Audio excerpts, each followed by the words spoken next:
The Stone of Shifting Shadows.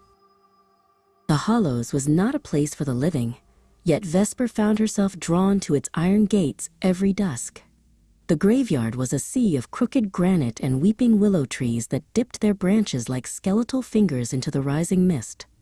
Vesper adjusted her satchel, her eyes scanning the familiar rows of the dead. She wasn't looking for a relative, she was looking for the anomaly. In the far corner, tucked beneath a dying oak, sat a headstone that didn't belong to any one person for long. "You're obsessed, Vesper," Silas said, stepping out from behind a mossy crypt. He brushed his dark hair out of his eyes, a skeptical smirk playing on his lips. He followed her to the oak tree, where the gray slab stood. Yesterday, Vesper had sworn the name etched into the cold surface was Alara Vance. Today, as the sun dipped below the horizon, the deep-carved letters clearly read, Julian Thorne. There was no sign of tampering, no dust from a chisel, only the smell of damp earth. Vesper returned the next morning before the dew had even evaporated. She knelt in the tall grass, her heart hammering against her ribs like a trapped bird. The name had changed again. Julian was gone, replaced by Cora Belrose. Vesper reached out, her fingers trembling as she traced the C. The stone felt unnaturally warm, pulsing with a faint, rhythmic vibration that felt like a heartbeat. The dates beneath the name were always the same. They marked today's date as the day of passing. Silas joined her later, his skepticism finally beginning to fray at the edges. He leaned against the rough bark of the oak tree, crossing his arms tightly. "Maybe it's a projection? Some kind of high-tech prank," he suggested, though his voice lacked conviction.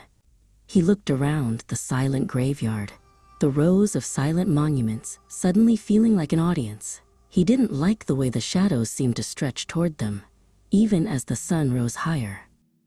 By midnight, the air had turned frigid. Vesper and Silas crouched by the stone, their flashlight beam cutting a yellow scar through the darkness. The name Cora had faded into a blurred smudge, the stone surface rippling like a dark pool of water. Slowly, new letters began to rise from the granite. They watched in horrified silence as the stone birthed a new identity. Arthur Pendergast. The letters were jagged, as if carved by a panicked hand. "We have to leave," Vesper whispered, her breath hitching. She noticed something she hadn't seen before. At the base of the shifting stone, the grass was turning black and brittle. The pulse she had felt earlier was getting stronger, a thud-thud-thud that vibrated through the very soles of her boots. She looked at the surrounding graves. They seemed to be leaning inward, as if drawn to the shifting stone's hunger. A tall, spindly shadow detached itself from the gloom of a nearby mausoleum. Silas let out a choked gasp as the graveyard keeper, a man named Malthus, drifted toward them. His coat was long and tattered, trailing behind him like smoke. Malthus didn't look at Vesper. His hollow, milk-white eyes were fixed entirely on Silas. He held a rusted shovel in one hand, the metal scraping against the gravel path with a screech that set Vesper's teeth on edge. "The stone does not create names, child," Malthus said, his voice sounding like dry leaves skittering over pavement. He turned his gaze to Vesper, his expression unreadable. "It merely reflects the transition. It is an anchor for those who have no one left to remember them. It seeks a soul to hold its place." Vesper felt a chill that had nothing to do with the night air. She looked back at the stone, the name Arthur already beginning to dissolve once more. Vesper turned to grab Silas's hand, but her fingers passed through his wrist as if he were made of mist.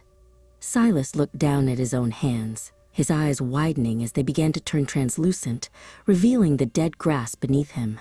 "Vesper?" he whispered, his voice sounding thin and distant. He looked toward the headstone, where the letters were reforming one final time. The first letter was an S. The morning sun rose over the hollows, quiet and indifferent. Vesper stood alone beneath the oak tree, her eyes red from weeping. She looked down at the stone, which was now solid, silent, and still. The vibration was gone. The name was etched deep and permanent, Silas Thorne. Beside it, a fresh mound of earth sat undisturbed, as if it had been there for decades. Vesper reached into her satchel and pulled out Silas's discarded jacket, the only thing he had left behind.